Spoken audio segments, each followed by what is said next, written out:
Silipin natin yung sitwasyon sa labas ng Senado. Ngayong may nasa day 2 na ng impeachment trial ni Vice President Sara Duterte.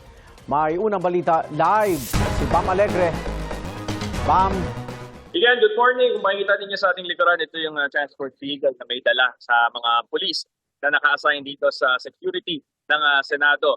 Kahapon, bago mag-alas 6, nandito na sila, marami na yung tropa nila. Ngayon, noticeably, mas kaunti, mag-alas 7 na sponsor na sila konti, pero kompleto pa rin sila ng mga crowd control equipment. Nakatuon yung seguridad dito sa gate ng Senado kung saan may naka-install na CCTV, may K9 unit at lahat din ng mga uniform personnel natin ay naka-assemble doon para tiyakin na may sapat na credentials yung mga sasakyan na papasok. Wala pa tayo nakikita ng mga pagkilos ng anumang grupo na either suporta, protesta sa mga oras na ito. At itong kahabaan naman ng Jokno Boulevard ay nadadaanan pa rin ng mga motorista, both lanes sa mga oras na ito. Pero tulad kahapon, ito ay isasara rin sa normal traffic flow kapag ongoing na ang impeachment trial. Ito ang unang balita mula rito sa Pasay. Bam Alegre, GMA News. Balik sa iyo, Igan.